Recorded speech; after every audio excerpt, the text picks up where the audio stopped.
Bueno, vivimos efectivamente un momento histórico en la redefinición simbólica y social de nuestra ciudad. La reforma política de la ciudad se ha iniciado, al Distrito Federal se le ha dicho adiós y se le da la bienvenida al nuevo nombre de Ciudad de México. Tendrá esta Ciudad de México su propia constitución, la cual entrará en vigor en el año 2018. Dicen que la capital del país gozará de mayor autonomía en materia presupuestal y en materia de endeudamiento, que no son puntos menores. Las delegaciones serían sustituidas por demarcaciones territoriales y contarán con un cabildo de 10 miembros cada uno. Quizás se aumenten las demarcaciones territoriales de 16 a 20 o a 21, será parte de esta cuestión de la discusión. Temas que además se han efectivamente discutido y hay muchísimo escrito, o sea, de todo esto hay muchísimo escrito sobre la Ciudad de México, tal como decía Tania, no solamente en términos de los grupos y la participación, sino también de toda esta discusión de los académicos, empezando, por supuesto, por este Centro de Estudios de la Ciudad. Los integrantes del cabildo de cada alcaldía serán elegidos, además, de manera democrática. El jefe de gobierno podrá nombrar al jefe de la policía y al procurador de justicia, lo que antes corría a cargo del presidente de la República, aunque al parecer seguirá teniendo el presidente potestad sobre los nombramientos. La Asamblea Legislativa del Distrito Federal se transformaría en un Congreso local. La Ciudad de México podrá participar en la aprobación de reformas constitucionales, haciendo una analogía pues, con los otros estados. Accederá a fondos federales reservados para los estados y municipios, pero además podrá recibir fondos para educación, para salud y el llamado Fondo de Capitalización, que es un monto mayor de dinero por ser capital del país. El Senado de la República ya no tendrá la facultad para remancera, debe presentar una propuesta de constitución local que permita la conformación de la Carta Magna. La Constitución Política de la Ciudad de México, que entrará en vigor en el 2018, sustituiría al Estatuto de Gobierno del Distrito Federal, que actualmente lo define. Esa Constitución está siendo revisada, o esta propuesta, por un cuerpo de 28 redactores, de los cuales yo destacaría algunas personalidades, muy discutible, por supuesto, o sea, con la simpatía de cada uno de nosotros, pero destacaría, por ejemplo, Alejandro Encinas, Cuauhtémoc Cárdenas, María Rojo, Juan Villoro, Alicia Sicardi, Miguel Conchamalo, Marta Lamas, Enrique Ortiz, Ariel Rodríguez Curi, e incluso incluiría en mi lista personal a Ifigenia Martínez y Porfirio Muñoz Ledo. Ups. Bueno, además quiero decir que me parece excelente lo que Alejandro nos comentó, Alejandro Luébano nos comentó en la sesión pasada de la existencia de este grupo alternativo de redacción. Yo creo que se necesita efectivamente ese grupo alternativo con todo el peso de lo que Tania planteó, la experiencia que ha habido de los movimientos, por un lado, y por otro lado, los estudios tan numerosos que ha habido sobre la cuestión de la ciudad. Y yo creo que debe vincularse efectivamente con la creación, también como Tania planteaba, de un fuerte realmente movimiento ciudadano sobre la Ciudad de México. La siguiente, por favor. Bueno, esto es un poco de lo que está sucediendo en nuestra ciudad y más todo lo que aprendimos de la primera mesa. Pero, ¿cuáles son las posibilidades de transformación que se han abierto? ¿Y cuáles son aquellas que aún pueden abrirse para cambiar política y socialmente a una ciudad que por tanto tiempo hemos vivido, hemos experimentado, hemos estudiado, hemos resignificado y pensado como creando utopías urbanas, utopías sociales, utopías ciudadanas? Quisiera en esta breve ponencia plantear algunas ideas en torno a la relación entre ciudad, ciudadanía y la construcción de utopías. algo que en efecto he venido subrayando desde hace algunos años. Un primer aspecto tiene que ver con la existencia de proyectos de ciudad, como bien lo señalaba mi colega aquí en el principio, con estos trabajos de Dañino, de Alberto Olvera, de Panfichi,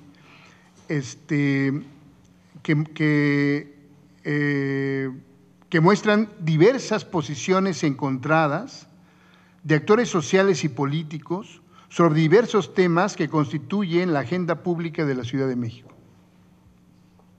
Y un segundo aspecto que desearía abordar es cómo pensar un proyecto alternativo que pueda pasar de la utopía a la posibilidad de cambio aquí y ahora, en estos momentos, pues, que estamos viviendo. Ya no es así como que en el futuro, sino lo estamos viviendo de una ciudad que ciertamente se ha transformado mucho desde al menos 1997, hace 18 años, cuando la izquierda moderada fue elegida para gobernarla.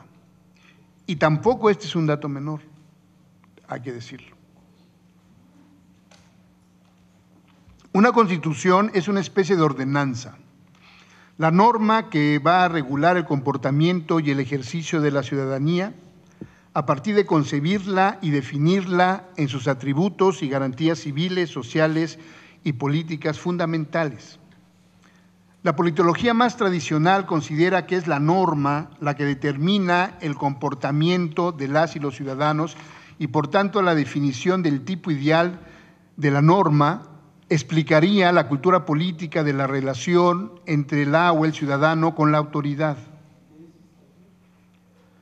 Concentrémonos en la descripción de los derechos constitucionales del país y asumamos el papel de los actores políticos en el ejercicio de gobierno y en la responsabilidad de la ciudadanía.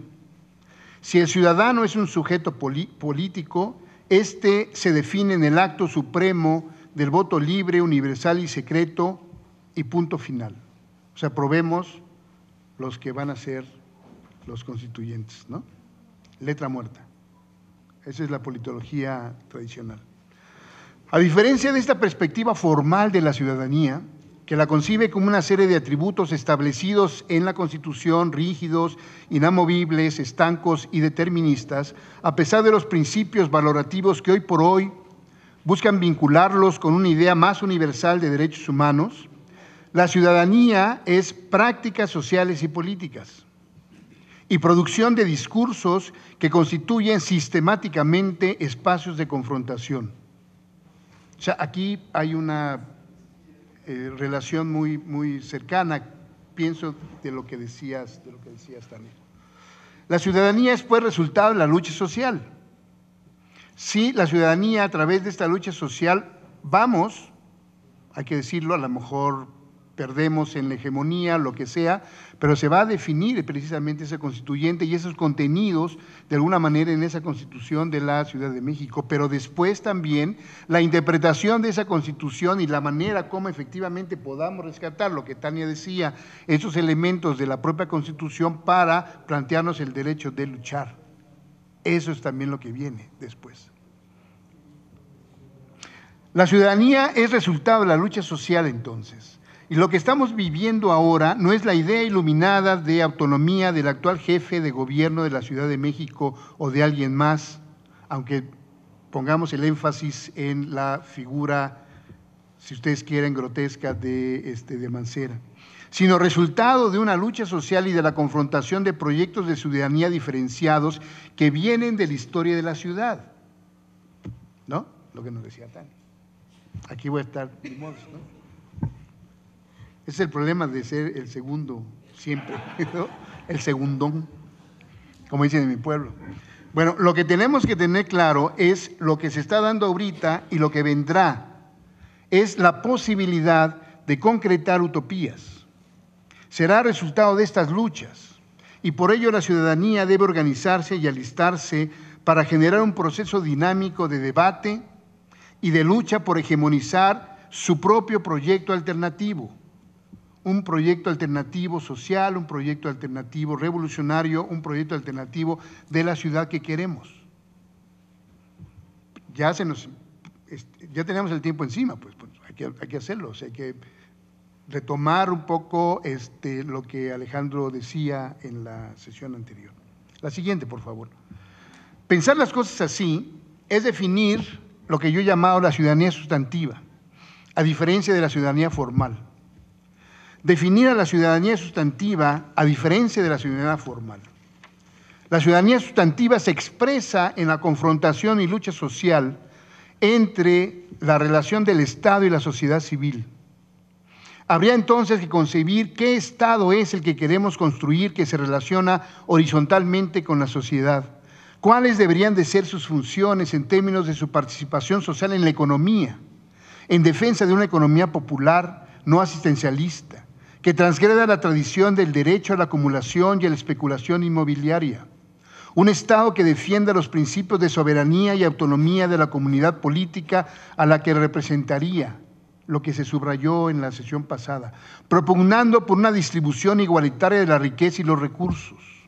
Un Estado que asuma los problemas sociales de una ciudadanía que exija soluciones en el marco de una gobernabilidad realmente democrática. ¿Qué entendemos por gobernabilidad democrática?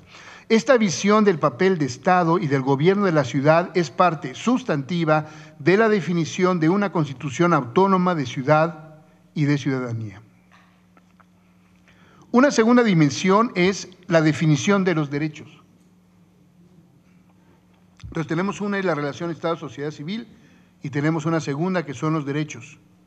En el marco del respeto irrestricto al derecho de propiedad privada, que justifica la acumulación y la inequitativa distribución de los recursos, es muy difícil equilibrar los derechos ciudadanos en tanto derechos humanos, como lo que pretende demostrar en la retórica los valores liberales de ciudadanía, expuestos vehementemente en los documentos del Instituto Nacional Electoral y en la concepción liberal de la democracia. Pero la verdad es que es una contradicción. Y yo digo construcción irresoluble si seguimos viviendo en una sociedad con tales desigualdades.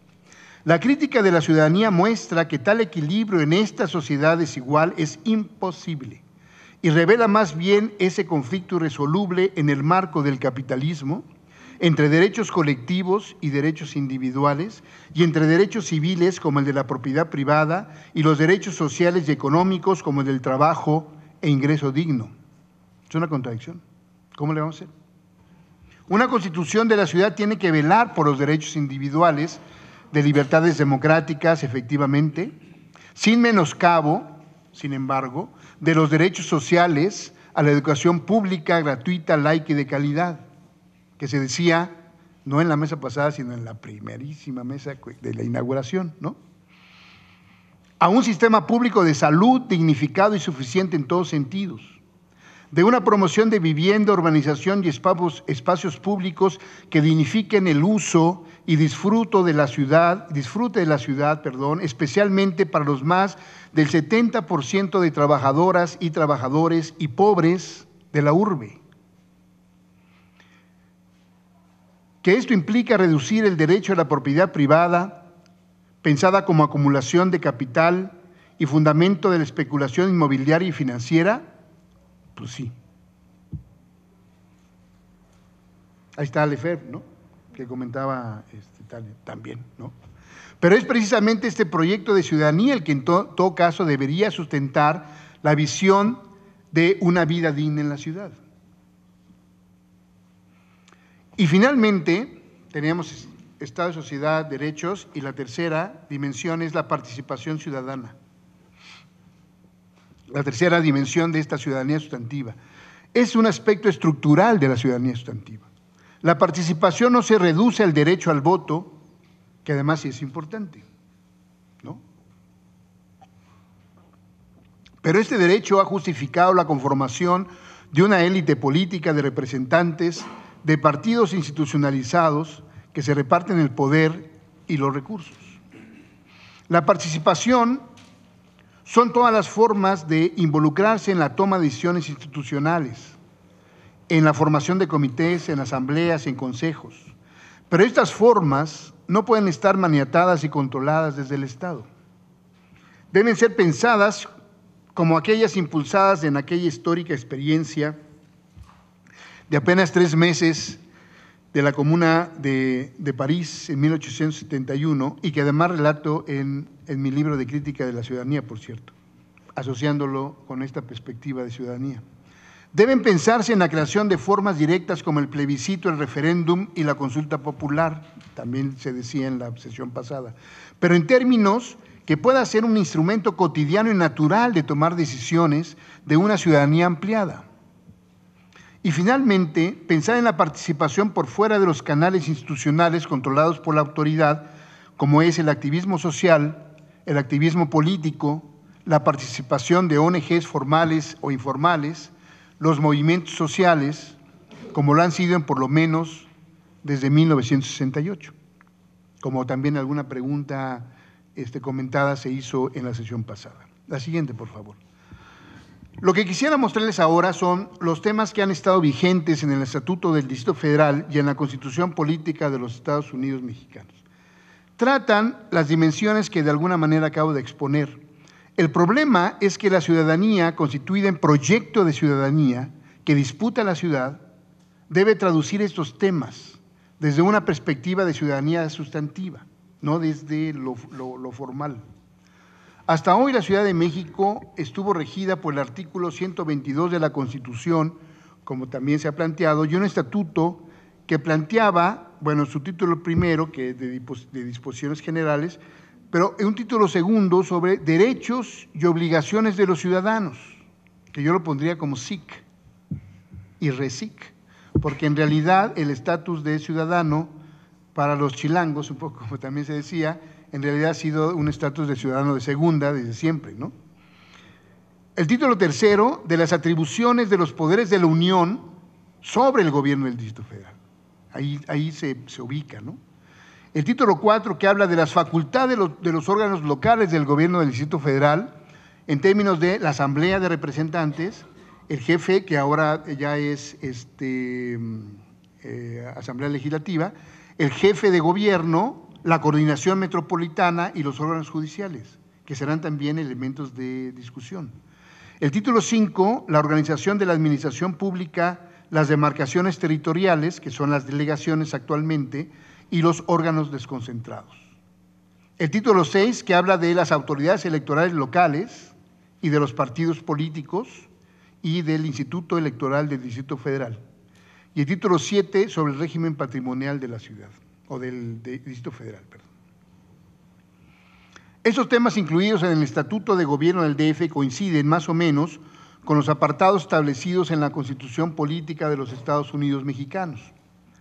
Primero, el título primero, que se refiere a los derechos más importantes de todas las personas que se encuentran en México y que el Estado debe respetar. A estos derechos se les llamaba antes garantías individuales, pero ahora se ha sustituido el término por derechos humanos, que estoy de acuerdo, pero eso lo podremos discutir después.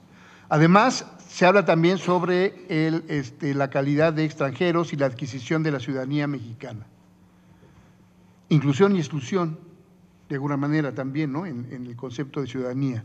El segundo es lo relativo a la soberanía nacional, la forma de gobierno, así como las partes que integran la federación y el territorio nacional. El título 3, sobre la división de poderes entre lo ejecutivo, legislativo y judicial. El título 4, que determina lo concerniente a la responsabilidad de los servidores públicos y al patrimonio del Estado. Quinto, la organización general de los estados y del Distrito Federal. Sexto, disposiciones relativas al trabajo y a la previsión social, que se discutió en la mesa pasada, es importante incorporar en esta nueva concepción de constitución local. Las remuneraciones de los servidores públicos, la separación de la Iglesia, que a mí me parece fundamental, sobre todo en el contexto también de América Latina, y porque en los demás países esta separación no es clara, la verdad, así como la supremacía constitucional.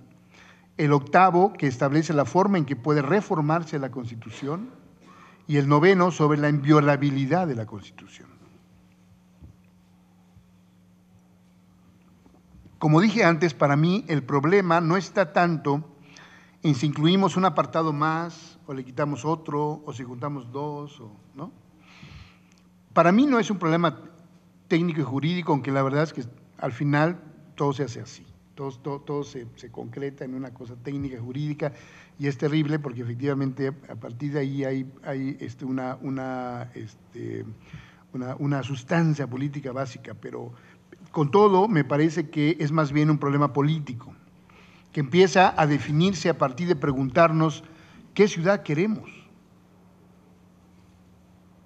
qué tipo de ciudadanía queremos, qué tipo de Estado y gobierno de la ciudad queremos. Y entonces, aquí viene la idea de utopía. Una utopía que también he manejado en este libro sobre crítica de la ciudadanía, y en esta noción de ciudadanía sustantiva me parece se vuelve muy pertinente.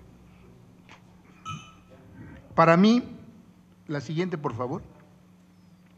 La definición de proyectos de ciudadanía o de ciudad encaja perfectamente con la noción de utopía, de ciudadanía o de ciudad, y de ahí rescato algunos autores, Jürgen Habermas, un constitucionalista crítico liberal, de Agnes Heller, filósofa crítica de la burocracia stalinista, y de Henri Lefebvre, filósofo francés, de quien además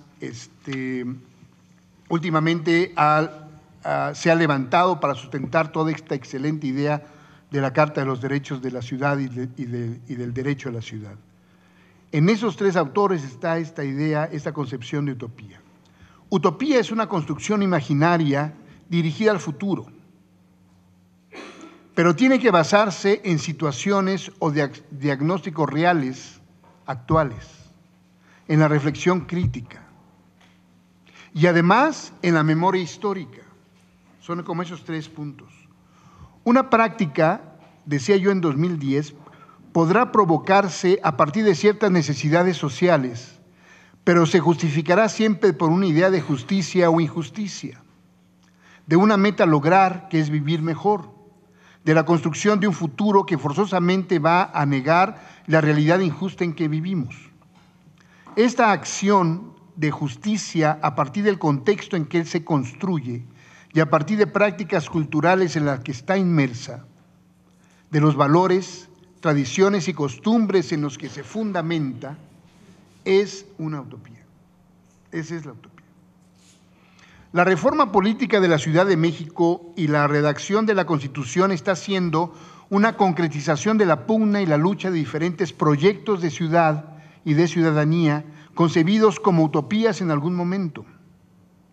Podríamos decir que el alcance probable de una utopía es la definición de proyectos de ciudadanía. Esa es la relación. Al interior de un Estado-nación y para una ciudad existen distintos proyectos de ciudadanía. Hay uno, por ejemplo, representado por el PAN. Hay otro por el PRI. Está otro, o estaba, el del PRD, el de Morena, el de la OPT incluso, el Partido Organización del Pueblo y los Trabajadores, muy débil, que viene de todo el movimiento sindical del SME. Y está también el proyecto del zapatismo. Para mí son proyectos de ciudadanía, son proyectos de nación. Solo algunos, al oponerse a los efectos perniciosos del capitalismo neoliberal, pueden identificarse como proyectos anticapitalistas de ciudadanía. Muchos de ellos pueden ubicarse incluso por fuera de la lógica del conflicto capital-trabajo, pero no por fuera de los efectos devastadores de la globalización, y son proyectos antineoliberales, pero no anticapitalistas. Otros, en cambio, son proyectos abiertamente pro-neoliberalistas. La cuestión central para mí es comprender a los movimientos de ciudadanía en términos políticos, y es decir, ¿quién? Y por eso es importante esto que también decía Tania, ¿quién en un momento histórico como el que estamos viviendo hoy encabeza la lucha ciudadana por la ciudad? ¿Bajo qué demandas? ¿Bajo qué objetivos? ¿Bajo qué programas de construcción ciudadana, tanto social como político? Esa es la pregunta. Los proyectos de ciudadanía se aclaran, se difunden, se implantan en la sociedad cuando logran levantar una gran fuerza social El reto es precisamente responder a ello. ¿Cuál es esa gran fuerza social que está sosteniendo ese proyecto de ciudadanía? ¿Cómo se constituye esa fuerza social? ¿Cómo esa gran fuerza social puede resistir y modificar los efectos perniciosos del neoliberalismo? ¿Cómo sobrepasar los límites de nuestra fragmentación? La siguiente, por favor. Quisiera plantear brevísimamente, porque ya me dieron la tarjeta, y en el marco de esta idea confrontacional de ciudadanía, algunos antecedentes, tanto de lucha institucional como extrainstitucional, que pueden explicar la formación de proyecto de ciudadanía existente hoy y que se va a complementar muy bien con Tania. Oficialmente se han limitado los antecedentes de la nueva Ciudad de México cambios institucionales. Destacan 3 reformas que modificaron sustancialmente la injerencia de los órganos de gobierno federales y locales. La primera reforma del DF que se hace referencia es el 10 de agosto de 1987, cuando se facultó al Congreso de la Unión para legislar en lo relativo al Distrito Federal y crear la Asamblea de Representantes, ¿no? Ese es así como que nuestro referente máximo. La segunda reforma se dio el 25 de octubre de 1993, la cual facultó al Congreso de la Unión para expedir el Estatuto de Gobierno del Distrito Federal, cuyos apartados vimos hace rato. La tercera es reforma importante, dio origen al actual texto del artículo 122 constitucional, el cual quedó organizado con 4 apartados relativos a la competencia del Congreso de la Unión respecto al Distrito Federal, que Alejandro nos dijo que en realidad son 3, no 4, que son las facultades que ejerce el Ejecutivo Federal sobre la entidad, las bases a las que está sujeto el Estatuto de Gobierno del Distrito Federal y las disposiciones del Ministerio Público. Esas son las 3, ¿no? Han sido cambios verticales, que no han contado con la información, el conocimiento ni el consentimiento de la ciudadanía, efectivamente. La siguiente, por favor. Habría que retomar, quizá para otra sesión, los antecedentes y la dinámica social y política desde los movimientos sociales, que me parece muy importante, con sus propuestas y resistencias a las propias estrategias gubernamentales, y aquí quisiera ubicar los más importantes desde mi perspectiva para hacer un intercambio después.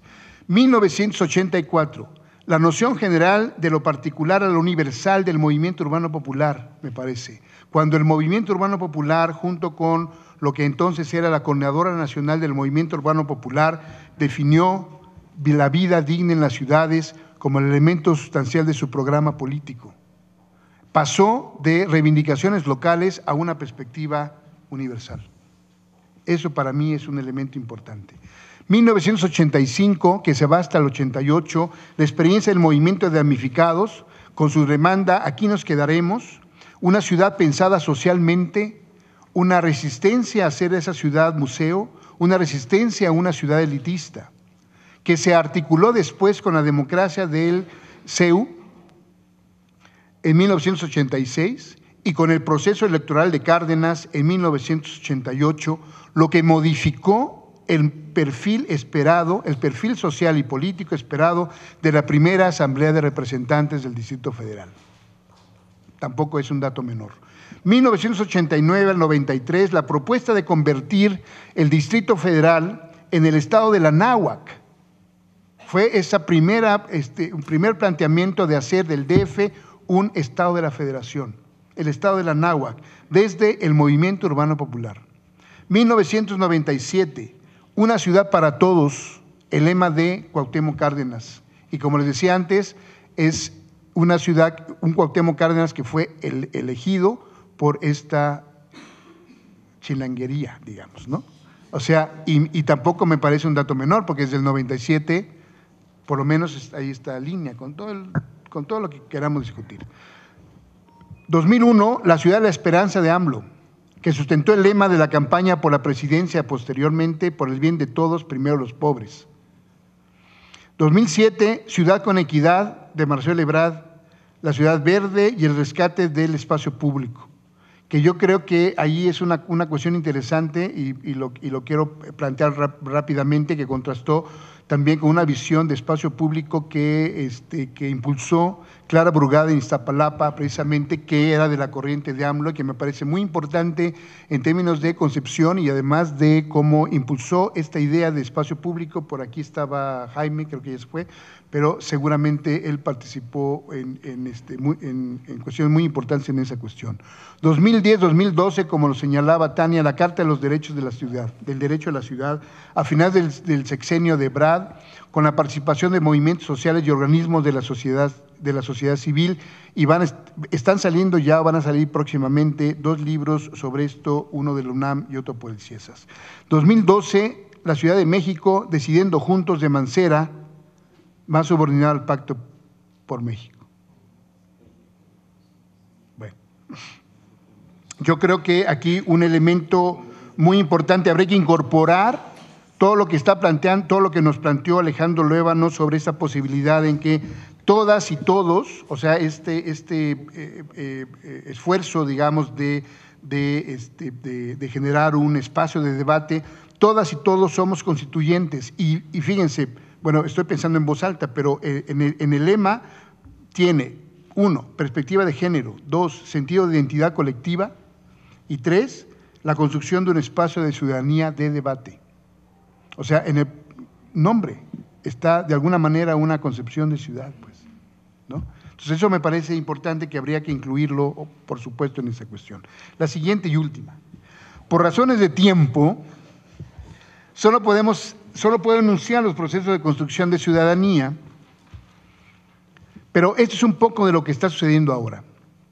Como dije al principio, el aspecto que tenemos que destacar en este momento histórico de gran trascendencia para la ciudadanía y las ciudades, ¿qué tipo de ciudad queremos?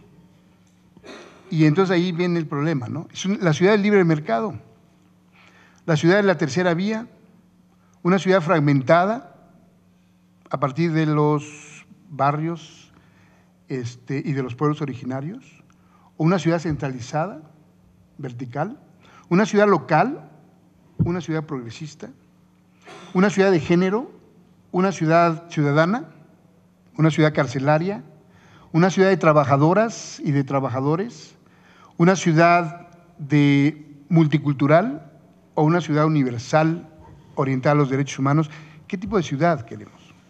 Yo creo que esa es un poco esa pregunta. Y entonces también me surgen algunas otras. ¿De qué manera aprovechar el espacio de posibilidades que se ha abierto? Porque sí se ha abierto un espacio de posibilidad ahora, resultado en mucho de nuestro propio esfuerzo de todos estos años. O sea, eso es lo que tenemos que reconocer. Lo que estamos viviendo ahora es parte de nuestro esfuerzo histórico. Es esa memoria histórica que tenemos que ubicar en nuestra perspectiva de utopía. ¿Cómo abrir entonces otros espacios de oportunidad para transformar política y socialmente a esta ciudad que por tanto tiempo hemos vivido, hemos experimentado, hemos estudiado, hemos significado y hemos pensado como si fuera una utopía urbana y ciudadana? Eso para mí ahorita es el verdadero dilema. Muchas gracias.